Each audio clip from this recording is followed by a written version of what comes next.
Mi nombre es Alejandro Cambra. Bienvenidos a su canal Línea Ciudadana. El día de hoy nos encontramos con el psicólogo Francisco Javier Monter, quien además de ser psicólogo también es capacitador de la Policía Industrial Bancaria en el estado de Hidalgo, teniendo varios certificados que le permiten capacitar en múltiples temas en el ámbito policial. Además, es practicante de kickboxing, taekwondo, aikido, entre otras artes marciales. Tiene múltiples reconocimientos y cursos, pero en esta plática solo quiero mencionar un reconocimiento en específico y un curso en particular que me llamaron mucho la atención. Usted fue el mejor policía en el año 2015 por parte de la Comisión Estatal de Derechos Humanos, y el curso en específico que me llamó mucho la atención fue la autopsia psicológica, que fue por parte del Instituto de Capacitación de Ciencias Forenses de Guadalajara. ¿Es correcto? Es correcto. Bueno, bienvenido. Gracias, licenciado. Quisiera comenzar esta, más que entrevista, insisto, es una plática en donde vamos a presentar al ciudadano que está detrás de estas dos situaciones, pero lo principal es, usted es psicólogo. Así es. Y es policía. Es correcto, tengo esas dos personalidades. ¿Cómo llegó esa simbiosis? Bien, bueno, como parte de la cuestión laboral, en sí tengo ya 31 años trabajando como policía, 3 de ellos en la Ciudad de México y los otros restantes aquí en lo que es el estado de Hidalgo, concretamente en la Policía Industrial Bancaria. Los últimos 10 años aproximadamente trabajando en el área de capacitación. Dentro de lo que es mi formación surge la oportunidad de continuar con mis estudios en el Centro Universitario Hidalguense, y como una exigencia por parte de nuestra dirección, pues era importante que el capacitador tuviera estudios universitarios, por lo cual buscando la oferta educativa me derivé por lo que es la cuestión de psicología y en este caso con un énfasis educativo que se ajusta perfectamente a mi profesión. Okay. Fueron entonces los factores, digamos, del mismo instituto que le solicitaron estudiar. Exactamente, la preparación constante. Exactamente. ¿Y qué se necesita entonces para ser reconocido como el mejor policía? Bueno, en este caso fue un reconocimiento que nos hizo la Comisión Nacional de Derechos Humanos. En aquella ocasión tuve el privilegio de ser considerado el mejor policía por parte de la Comisión Estatal de Derechos Humanos, en base a nuestro historial, en base a nuestra preparación y en base a que no acumulamos ningún tipo de queja, de amonestación o algún tipo de anomalía, sino por el contrario nuestro expediente se ha conservado limpio desde que comenzamos a trabajar en la policía. ¿Ya para ese entonces existían los exámenes de control y confianza? Exactamente, ¿verdad? El famoso C3, ¿ok? Desde entonces igual cada 2 años estamos siendo evaluados por el Centro de Control y Confianza y hasta el momento hemos sido aprobados. Me mandó, les platico pues un poquito la semblanza del psicólogo y también me comentó cuando me dijo, oye, lo puedo entrevistar. Me mandó un canal que él tiene también de YouTube y me llamó mucho la atención el nombre porque es psicoseguridad. ¿Nos puede hablar un poquito de ello? Claro,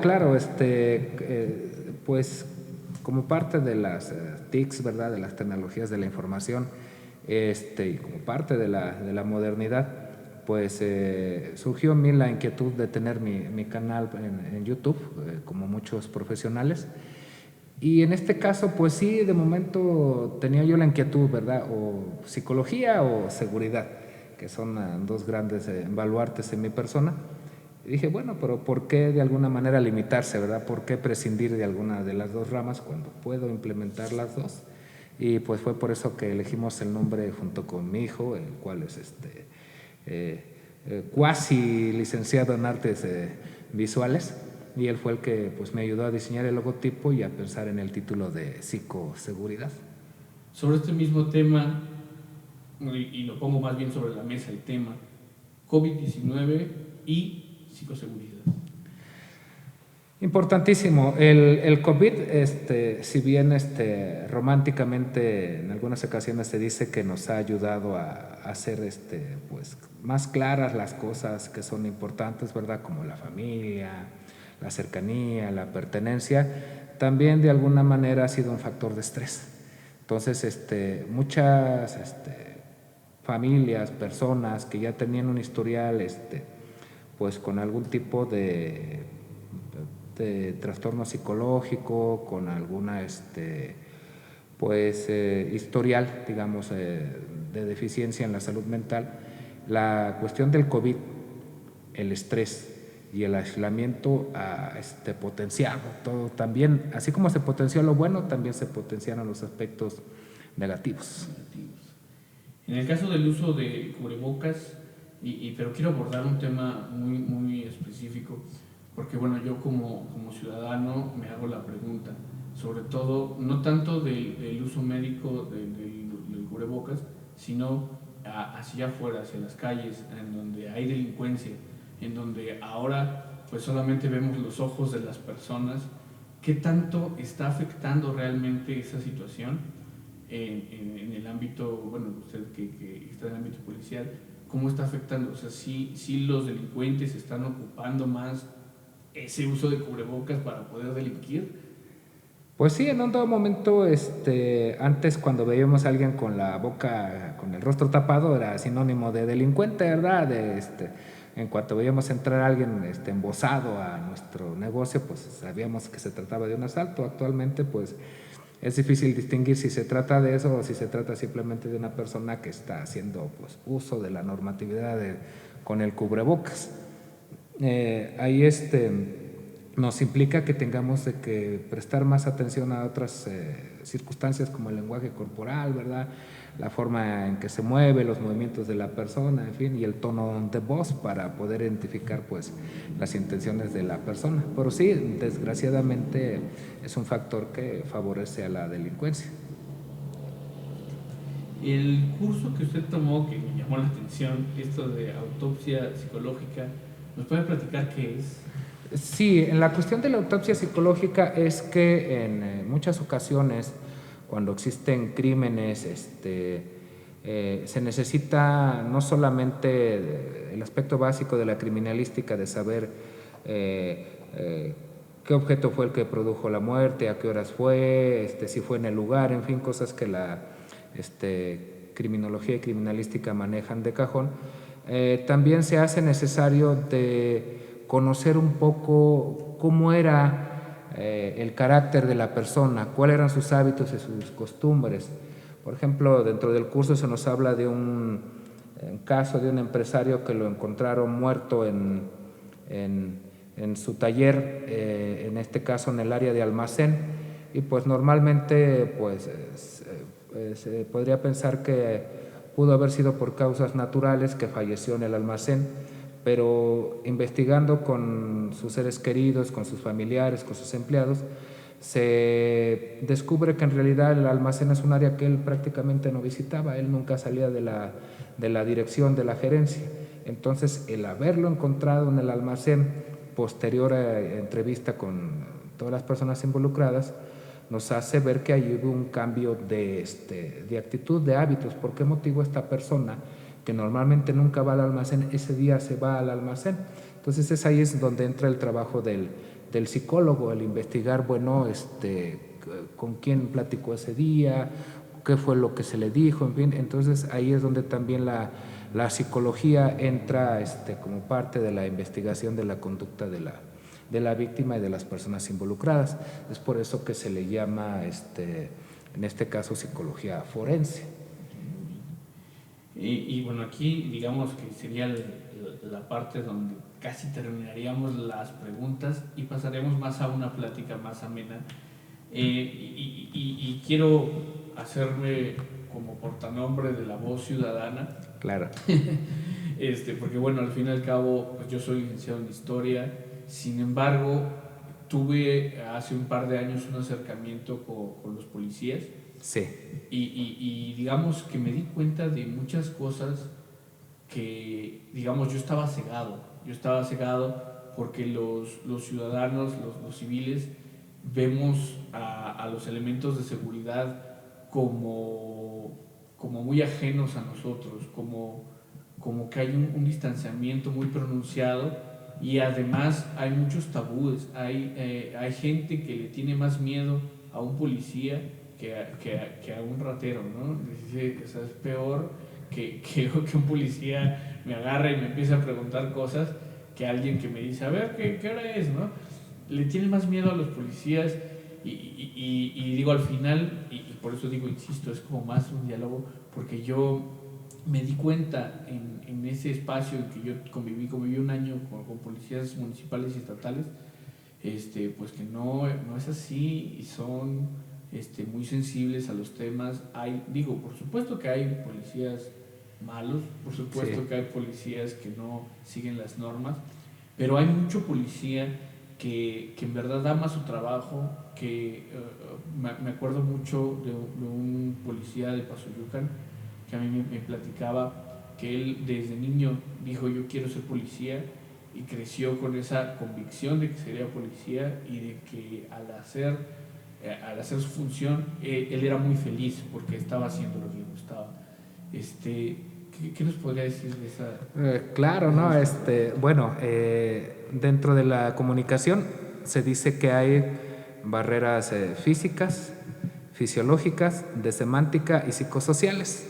Las barreras psicosociales son las suposiciones a priori de algo o de alguien. Una de esas cuestiones pues es precisamente el trabajar de policía. Yo recuerdo, hablando de derechos humanos, que en un diplomado que el señor Rodrigo León, nuestro director, nos mandó a tomar, una de las cuestiones que nos preguntaban los derechos humanos, el instructor, es que si sabíamos qué era la discriminación o si habíamos sufrido, bueno, habíamos visto algún ejemplo de discriminación, y pues en ese momento levanté la mano, ¿verdad? ¿Cómo? ¿Por cuál? Yo. ¿Por qué? Sí, porque el solo hecho de que usted me vea uniformado por la calle va a hacer que usted se pase del otro lado de la acera.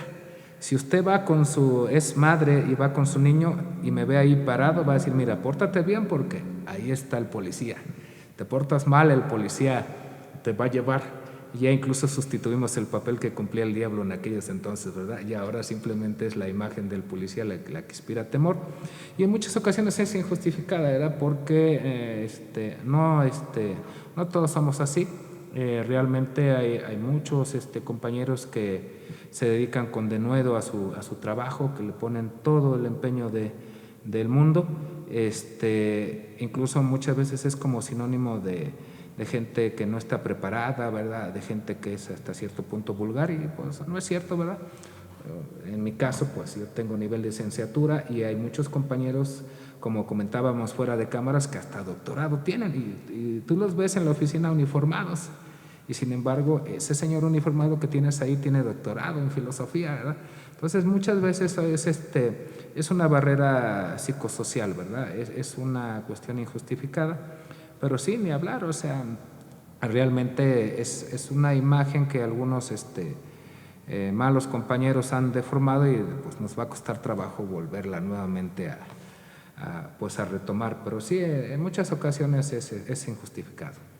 Pero aparte hay, digamos, un desconocimiento de parte del ciudadano hacia las leyes digamos, no hay un respeto del ciudadano hacia el policía en el aspecto del Estado de Derecho, en el aspecto de las leyes, en el aspecto de que, por ejemplo, ustedes tienen algo que se llama el Manual del Uso de la Fuerza y el primer nivel, si bien me acuerdo, pues es la simple presencia del policía que ya debes, porque esté el policía, ya tienes que estar respetando, ¿no?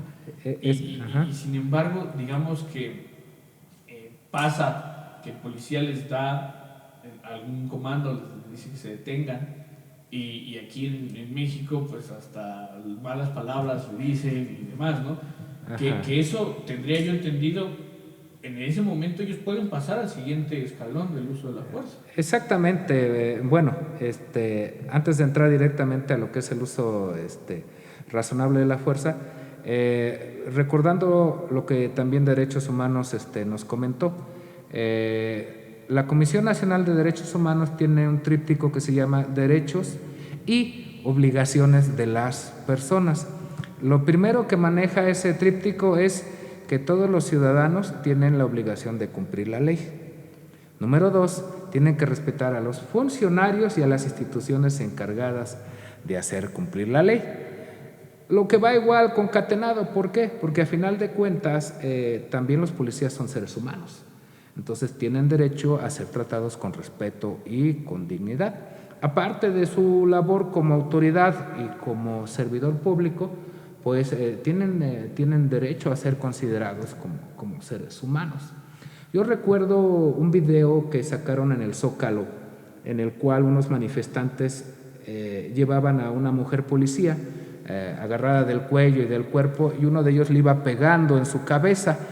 Alguien del público le dice: no le pegues, ¿no ves que es mujer? El tipo voltea, se le queda viendo y dice: pero es policía, y le sigue pegando. Entonces muchas veces la ciudadanía como que piensa que por el hecho de portar un uniforme me deshumanizo, ¿verdad? Y no, yo sigo teniendo las mismas garantías que ellos tienen, únicamente que cumplo una función. Y con respecto a lo que decías del uso de la fuerza, sí, el primer nivel de contacto es presencia, ¿ok? El policía debidamente uniformado con actitud diligente. Pero como actualmente Derechos Humanos ha hecho un gran énfasis sobre el respeto a la persona civil, pero se ha olvidado del respeto a la autoridad, pues mucha gente entiende como que eso es una carta blanca para que me pueda agredir a mí, me puede insultar, ¿verdad? De hecho, hay veces, recuerdo que estando parado fuera de la dirección esperando que pasaran por mí, pasa una señora en tremendo camionatón de lujo, ¿verdad? Pasa casi rasurándome mientras me grita un improperio, ¿verdad? Entonces dice uno, pues, ¿por qué, verdad? Buenos días, ¿verdad? Tenga su merced. Pero sí, en muchas ocasiones es malentendido esa situación, ¿verdad? El hecho de considerarnos servidores, la gente entiende que como eres mi servidor, entonces te puedo maltratar, ¿verdad? Cuando el servidor se supone que debe ser tratado pues, con respeto y dignidad. Porque hay, digamos, en México sucede mucho esta situación, y el mismo mexicano, si va al extranjero, entonces respeta, ¿no? Y digo, teóricamente podríamos decir que existe, porque, o más bien la ausencia de algo que podríamos conocer como la cultura del castigo. O sea, no hay cultura del castigo en México. La gente, y tomo dos temas: uno, la falta de respeto hacia el policía, y dos, que la gente cree que no hay justicia, entonces no denuncia. ¿Y por qué dice, bueno, es que yo denuncio al ladrón y a los 3 días ya lo veo en la calle? Porque además hay una mala idea, hay una falsa idea de que todo debería de ser cárcel, ¿no? Entonces, y digo, es parte de este distanciamiento entre los ciudadanos, y yo creo que, y como ciudadano lo digo en serio, la parte de capacitación que se encarga de capacitar a los policías debería de juntar a un par de ciudadanos en las colonias y capacitarles de la labor policial, de capacitarles el qué hace un policía y qué tienes que hacer tú como civil para ayudarnos a nuestro trabajo. Yo creo que tendría que ser eso. De hecho, sí, hace rato se comentaba algo de la ley y por ejemplo, el artículo 16 constitucional dice que cualquier persona que sea testiga de un hecho presuntamente delictuoso puede detener a la persona que está cometiendo el delito, y en caso de que no pueda, deberá dar aviso a quien sí pueda. O sea, desde ahí en ese artículo se maneja la situación de la cultura de la denuncia, ¿ok? Y de que realmente la prevención del delito no es labor exclusiva de la policía. La policía es la fuerza activa del Estado encargada de hacer cumplir la ley, sí, pero no es exclusivamente el único. Nosotros también como ciudadanos podemos intervenir, denunciar. Aquí lamentablemente durante mucho tiempo se manejó la cultura de que no te metas en problemas, date la vuelta, eso no es bronca tuya, déjaselo a la policía. Y usted sabe que para que el mal crezca no necesita que nosotros le ayudemos, simplemente necesita que la gente buena se haga a un lado para que crezca, ¿verdad? Entonces también es mucho de la cultura. Algo que comentabas tú dentro de la plática es que existe una falta de cultura por parte de la ciudadanía. En lugares como Japón, muchas veces la tienda no tiene ni dependiente. Tú llegas, agarras lo que necesitas y dejas en la cajita que está ahí lo que cuesta el producto. ¿Por qué? Porque todos sabemos que necesitamos la tiendita de la esquina para nuestras cosas, entonces la cuidamos, la protegemos y nadie se roba nada. Tú ves en Europa que no hay policías cuidando los torniquetes del metro. O sea, la gente llega y sin necesidad que nadie lo obliga, paga porque sabe que hay que pagar por un servicio que se utiliza. Los periódicos se dejan en una cajita donde tú tomas nada más el que quieres y depositas lo que vale. Y nadie, yo creo que si haces eso aquí, se roban todos los periódicos de la caja en 15, 20 minutos desaparece. Entonces, no olvidemos que a final de cuentas el policía es un reflejo de la sociedad. Okay, sí, porque también en ciertas situaciones, pues sí, hay veces que el policía se presta a situaciones de corrupción en algunas ocasiones, pero también eso es fomentado por el mismo ciudadano. Y cuando el policía se niega, pues es agredido, es insultado, ¿verdad? Entonces, pues, gran parte de esto es compartido. Por supuesto. En este mismo sentido, dado, digamos, este intento de pues salvaguardar la seguridad de los ciudadanos, aunado a esta pandemia que estamos teniendo, ¿cuál sería el futuro de la seguridad? Pues en lo particular, como psicólogo, como policía, el futuro de la seguridad es que tiene que ser una responsabilidad compartida. Sí, nosotros como policías tenemos la obligación de capacitarnos, de especializarnos, de tener los recursos que pues, sean necesarios para nuestra labor, y la ciudadanía también tiene que cooperar en esa situación de vigilar, de denunciar, y también yo diría que de preocuparse por su policía. O sea, no nada más señalarlo, ¿verdad?, de que está mal preparado, de que se está durmiendo, ¿verdad?, de que trae una carcacha como patrulla. Bueno, hay que ver entonces por qué motivo se duerme, o sea, cuánto tiempo tiene trabajando ese policía.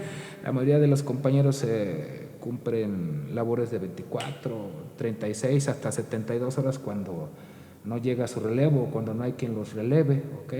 En muchas ocasiones tienen que trabajar en circunstancias muy adversas y a veces la ciudadanía no lo entiende, pero es tu policía. Eso es importante también, que la ciudadanía abrace a su policía y no lo vea como un extraño, no lo vea como alguien aparte, sino por el contrario, no, él es mi policía, él es el que me cuida, entonces pues, tiene que estar bien, tiene que tener todos los recursos, y si no es así, pues ver por qué motivo mi policía está trabajando jornadas dobles, triples, por qué motivo mi policía no tiene un sueldo digno, ¿verdad? Todo eso también implica que la ciudadanía se involucre en la cuestión de la seguridad. De hecho, me acordó, tuve una situación cuando yo estaba acompañando a aquellos policías en sus clases, básicamente porque mi función fue, digamos, programar qué clases tenían que tener y todo, pero yo los acompañaba para ver que se cumpliera el programa. Y entonces básicamente tuve la oportunidad de estudiar junto con ellos de manera intermitente, porque teníamos como 6 grupos diferentes con materias diferentes y yo tenía que saltar de uno a otro y tomar fotos y demás. Esa era mi función. Pero bueno, una de las cosas que me llevó a pasar, que creo que es interesante platicar, es una policía mujer que se dormía. Y bueno, lo primero que le pregunté es, bueno, ¿por qué se está durmiendo precisamente? Y me explicaban que ella venía de una jornada de 24 horas y que después de esa jornada iba a la capacitación. Y después de la capacitación se tenía que regresar a trabajar, ¿no? A su jornada normal. Entonces, se quedaba dormida, pero además pasaba algo muy interesante con esa mujer. Obviamente no diré su nombre para... Claro, claro. pero ella estaba así, así completamente dormida. Y de repente se despertaba, alzaba la mano y hablaba del tema que se estaba Iba escuchando iba tus sueños. escuchando en sus sueños, y además o de repente ya se estaba medio despertando y el docente le preguntaba y le contestaba bien, y como si hubiera estado escuchando la clase perfectamente. Sí. Era algo muy curioso porque pues ya la dejábamos dormitar o dormir de plano. Y aún así cumplía, de hecho se aplicaron exámenes, en esa clase en específico era de derechos humanos y fue la de mejor calificación en el examen. Entonces, digo, hay situaciones que claro. me tocó ver, que era de, bueno, hay grandes policías en Hidalgo, hay que reconocérseles y digo, como voz ciudadana lo digo, yo reconozco a los buenos policías que tenemos en el estado. La verdad quisiera agradecerles a todos y cada uno de la labor que hacen, pero bueno, no me acuerdo exactamente el dato, no lo iba a meter en la plática, pero creo que sí es importante decir. En 2003 había, no acuerdo exactamente el dato, pero eran 800 y algo de policías. Estamos hablando de hace 17 años y la población ha crecido exponencialmente en 17 años.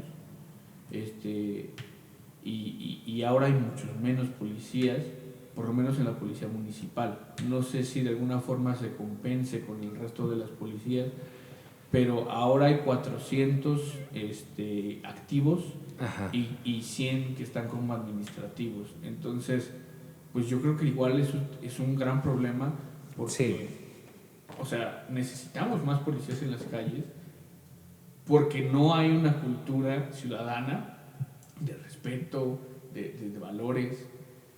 Hay personas que podríamos decir, bueno, es un limosnero común, pero ese mismo limosnero termina amenazando a los negocios chiquitos, diciéndoles, pues paso por mis 10 pesitos todos los días y si no, pues van a venir a alguien más. Aunque no sea cierto, y sucede. Y la gente, en lugar de estar denunciando esas situaciones, en lugar de ayudarse entre los mismos comerciantes, y digo, esta es una... lo digo de manera muy concreta porque es algo que está sucediendo en Cedoria. Hay un señor que eso pasa, eso amenaza, pero nadie lo denuncia, nadie le dice nada, entre los comerciantes no se apoyan y eso es un problema real. Y como ese, pues hay muchos más. Y hay otros que no solamente se quedan en la palabra, sino que ya agarraron un Oxxo como que todos los fines de semana lo saltan, como que ya es es un problema social que la gente ha dejado crecer, pero también es parte social, sí, pero también es parte de que no hay tantos policías, es parte de que las patrullas no tienen gasolina, de que el aditamento que tienen, a mí me comentaron dentro de estos cursos, por ejemplo, el gas pimienta, si el gas pimienta no se los da la corporación y ellos traen uno y lo ocupan, pueden meterse en un problema jurídico, porque tienen que hacerlo, ocupar lo que les dio la corporación. Bueno, no me lo da, y entonces ¿cómo me defiendo? ¿Cómo me defiendo ante una situación en donde se requiere esto? ¿Qué nos puede decir? Bueno, con respecto a la cuestión en este caso de la policía municipal, no tengo muchos datos al respecto, pero sí te puedo comentar algo. Como psicólogo, lo peor que podemos hacer ante cualquier tipo de de problema que se nos presente es la evitación. ¿Qué quiere decir esto? Si tú tienes un síndrome, tú tienes un problema, hay que confrontarlo, hay que buscar el motivo. Si nosotros comenzamos a encerrarnos, como hacen en muchas colonias, ¿verdad?, que comienzan a bardearse, comienzan a encerrar, las tienditas se hacen como tipo búnker, ¿verdad? En fin, eso no soluciona el problema. Eso solamente con el tiempo se va haciendo más fuerte. Otra de las cuestiones que pues manejamos en esta cuestión es que pues lo mejor es confrontar la situación, qué es lo que está sucediendo. Tenemos que en este caso pues apoyar a nuestra policía, lo que te decía hace rato. No podemos darnos cuenta que está mal, de que hay fallas y pues nosotros simplemente dar la espalda, ¿verdad?, o esperar a que las cosas cambien solas, ¿no? También nosotros tenemos que pues fomentar la cultura de la denuncia y pedirle a nuestras autoridades, ¿verdad?, bueno, resultados, qué es lo que está sucediendo, qué es lo que está pasando. Siempre que camines vas a llegar a algún lado. Si no lo haces así, pues si siempre hacemos lo mismo y esperamos que las cosas cambien, eso nunca va a suceder. Tenemos que generar acciones al respecto para que las cosas cambien, porque si no, de alguna manera esto está provocando un hartazgo social. Es muy común lo que vimos, por ejemplo, con la famosa combi, ¿verdad?, donde los pasajeros llegan a un punto que están hartos, ¿verdad?, y revientan, ¿verdad? Pero ahí pues caemos igual en un problema donde las personas toman la justicia en las manos propias y eso no es un Estado de Derecho. En un Estado de Derecho el único que detiene y sanciona es el gobierno, ¿verdad?, previa actuación de un juez. Claro. Aquí lo que está sucediendo es que se está comenzando a descomponer el tejido social y la gente está pues pasando por alto las leyes, las instituciones, lo cual es bastante peligroso. Hay una situación que suele presentarse, sobre todo en esos hechos, digamos, en donde no es un solo el ladrón, sino son varios, y sí cometen el acto de sustraer las pertenencias de las personas, y la gente atrapa a uno, ¿no? Y tiene esta ola de violencia hacia la persona. Pero ha sucedido que, bueno, en ese momento llegan las fuerzas de policía y para rescatar al que está ahí, pues empiezan a agredir también a los ciudadanos y ahí hay una doble victimización.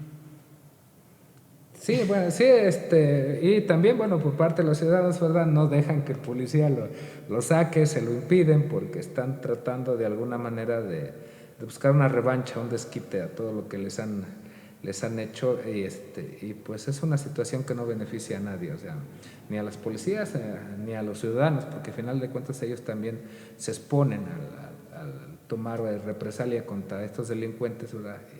Y al ser personas que siempre circulan por el lugar, que siempre pasan por ahí, pues el hecho de confrontarte tú directamente con estas bandas, pues también te pone en riesgo.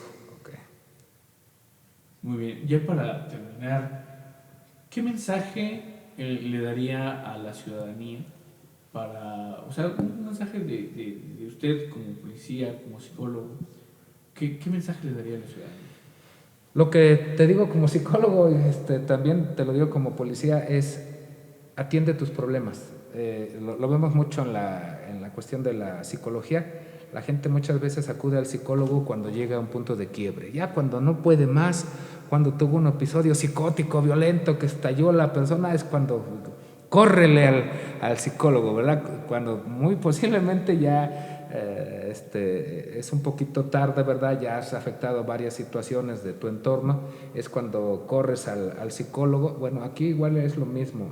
Si estamos teniendo estos brotes, estas situaciones, hay que confrontarlas, hay que solucionarlas, hay que exigir que esta atención se dé, no esperar a que reviente, porque hay una situación que es una parábola de los caballos negros, no sé si la conoces, donde un mago le entrega a un rey 3 caballos y le dice que cuando el reino esté a punto de caer, los caballos que ahora son blancos se convertirán en caballos negros. Y todo funciona bien hasta que en un dado momento los caballos se comienzan a poner negros de las patas. ¿Y qué es lo que hacen los ayudantes del rey? Van por pintura blanca y se las pintan nuevamente, lo que está negro lo pintan de blanco otra vez. Y así, cada vez que se comienzan a pintar de negro, los pintan de blanco. Y no se soluciona, o sea, no se le da aviso al rey de que, oye, rey, los caballos se están poniendo negros, emergencia, ¿no? Sino lo que hacen es volver a pintar los caballos de blanco hasta que llega un momento en que no es posible pintarlos y destruyen todo el reino, ¿verdad? Entonces, muchas veces así pasa con las situaciones. Tratamos de enmascararlas, tratamos de cubrirlas, tratamos de evitarlas, no hablar del tema, y final de cuentas es algo que puede acabar estallándonos en las manos. Lo mejor es, aunque sea una situación difícil, confrontarlo, atenderlo y destinarle los recursos que sean necesarios. La seguridad sí es facultad del Estado, pero también es una situación esencial para las personas. ¿Por qué las personas renuncian un poco a su libertad? ¿Por qué ceden a estar bajo reglamentos y leyes? Porque quieren obtener seguridad. Si en un momento el gobierno, cualquiera que sea el color de omite esta situación, pues va a estar en graves problemas. Muchísimas gracias. Gracias por permitirnos estar aquí con usted. No, estamos a la orden, ya saben, pues cualquier cosa, sus amigos de Monter Médicos estamos a la orden. Muchísimas gracias. Cuídense. Buenas tardes. Buena tarde.